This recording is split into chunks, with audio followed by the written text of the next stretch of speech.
Hey everyone, welcome back to my channel. It is Sequoia with the Chase Street Renaissance. If you're new here, welcome, and if you're not, welcome back.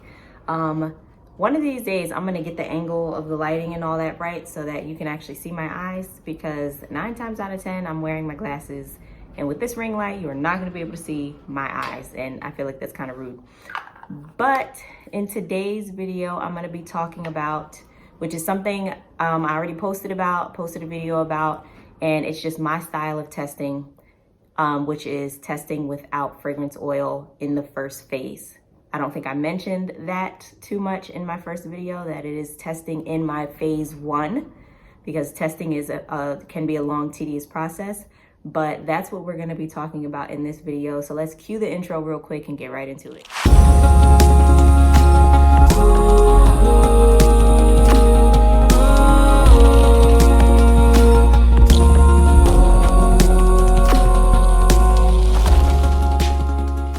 Okay, so I changed the angle a little bit, brought you guys in a little bit closer. The light's still in my glasses, so it is what it is. But I wanted to talk about my testing style and why I do so, and why it is not a waste of time, and why generally you're going to take the same amount of time testing whether you do it my way or the other way, which is using fragrance oil from the beginning. And really, it's not about saving time, it's about saving product. So the argument is that it's a waste of time to test without fragrance oil. And what I mean by that is that you melt your wax, you pour it into your container, you either anchor your wick down to your container, which means that once you're done testing, you're likely just gonna have to throw that jar out, or you're gonna have to pop the wick out of the bottom. Or you do wickless testing, which is your wick is not anchored to the bottom. You let your wax cool, and then you poke a hole in the center of your wax, and then you put the wick down in it like that. Doesn't really matter which way you do that, but those are the two styles. So like I said, the argument is it's a waste of time to test without fragrance oil, because once you add your fragrance oil, your wick is going to behave differently, and et cetera, et cetera. I understand that, people. I understand that once you add your chemical component, which is your fragrance oil, regardless of the natural and the natural this and the natural that and the vegan and blah, blah, blah, it is still a chemical compound. It is not a natural substance. 9 times out of 10, you're not going to be using essential oils. You're going to be using a fragrance oil that has been chopped and screwed and mixed, and with the fragrance added, and et cetera, et cetera. I understand that. My philosophy is, and my thought process is, if I can get a wick in this jar, whether it be 3 inches, 3.5 inches, 4 inches, whether I'm using a triple wick or anything like that, if I can follow a wick guide for the size vessel that I'm using and the recommendation for that vessel, and if I can get a wick guide that is recommended for even the wax that I'm using, because I know on 1617, 9 times out of 10, what is that, like the third time I've said that? On 1617, they have coconut waxes. They have coconut soy, they have coconut apricot. I think they have one more wax, I don't remember what it is. However, their wick testing, they've tested the wicks that they sell with the type of wax that they sell. They're not gonna necessarily put up a wick guide for 6006 because they don't sell that wax. They're more partial to coconut waxes and things like that. So they're gonna put up a wick guide that says, hey, we use 2 CDN2s in this type of jar, and this was our finding. We recommend this with this jar. We don't know what kind of fragrance oil they use. That's, they may have used a Candle Science fragrance oil, or who knows what kind of fragrance oil they use. But that's your baseline. You now have your baseline. I know that they used 2 CDN2s, and you can kind of assume that they used fragrance oil with it. So if I know that my 2 CDN2s, they're telling me that this worked in that jar, and I don't know what kind of fragrance oil they use, that's where I'm gonna start. I'm gonna start there without fragrance oil. And if I get a nice melt pool on the first, second, and third burn, I'm going to start there. Then I'll add my fragrance oil, and I'm gonna start with those same wicks. And I'm telling you, every single time I test like this, I do not have to change my wicks. I test one jar with whatever wick that I think I should use. I found my baseline and I said, okay, well, this burned really well with just my wax. I had a little bit of hang up on the sides of the jar, meaning on that first burn, I didn't get a full melt pool. There was a little bit of wax still left on the sides of the jar, which is okay for coconut waxes.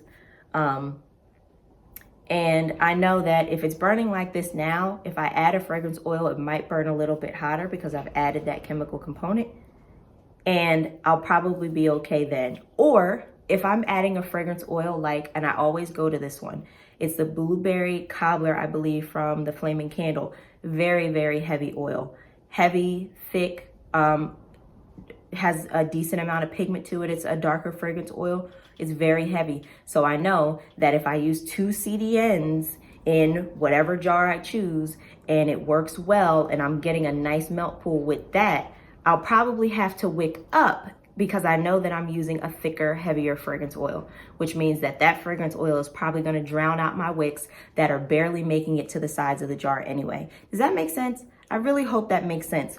I just use a lot of my own kind of common sense, because what I've noticed in a lot of these Facebook groups that I don't necessarily post in anymore, ask questions anymore, is that people want you to figure it out yourself. They don't want to give you 100% of all the answers, which is fine. So in so doing, I'm going to figure out what works for me. I'm going to figure out and do my own conducting of testing and stuff like that, and write down my own notes and say, hey, this is what I noticed. At this point, you're a scientist. You're not a scientist, you're a chemist. So it's all a big chemistry project for you to play around with and figure out what works and what doesn't. So just because something worked, and you'll see it in every Facebook group, just because this wick worked for them doesn't mean it's gonna work for you. Well, just because you feel like testing without fragrance oil is a waste of time doesn't mean that it wastes my time. And like I said in the beginning, it's not about saving time, it's about saving money.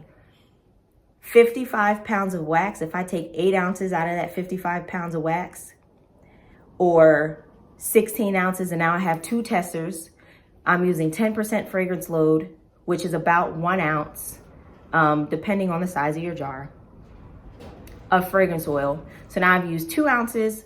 I've either used, if it's Midwest Fragrance Company, I used an entire 2-ounce bottle, that's gone. My testing is done for that fragrance oil unless I have another one.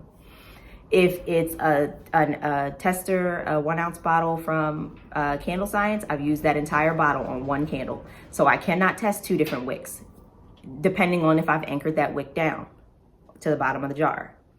But I cannot test it 2 different jars at the same time because I put the entire 1-ounce fragrance oil into my 8-ounce, or whatever amount your fragrance load that you're using. Or if I use the 16-ounce bottle, now I've used 2 ounces of that 16-ounce bottle and just in testing. So you really have to pick your poison and figure out what you're okay with wasting more of, because the prices are going up.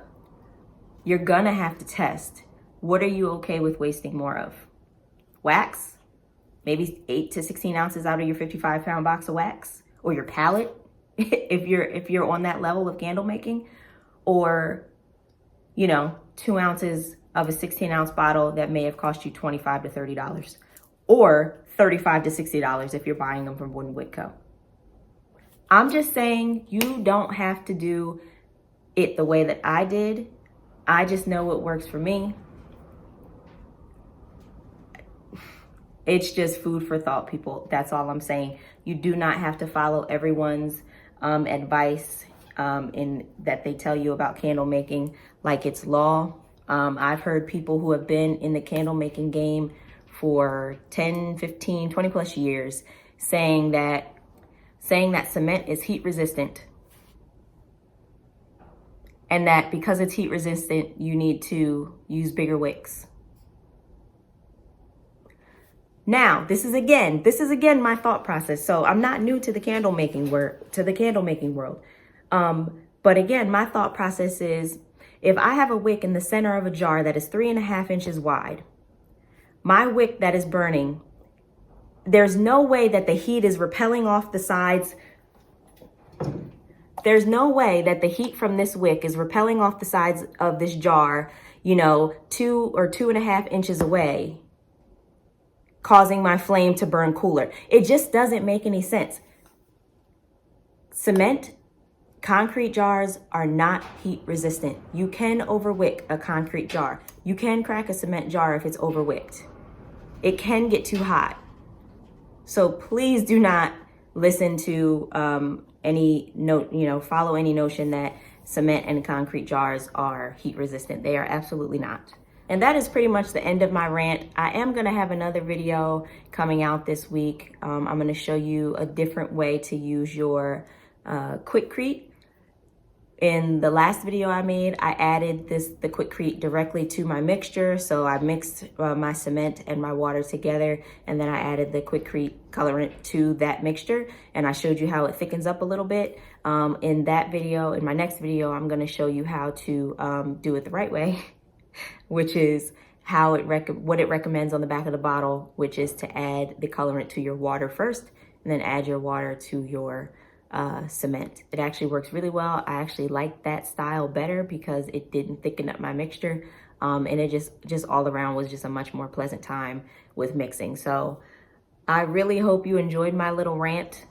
And like I said, you do not have to follow my style of testing. You can find a style of testing that's completely outside of my style and, you know, the next person's style. It just all depends on you, what you have time for, what you can afford, and, you know, how you want to run your business and how you want to teach others, because that's really all it is. We're all teaching each other. We're all learning, and you're going to continue to learn throughout this entire process. So I really hope this helps someone, and I will see you guys in the next video.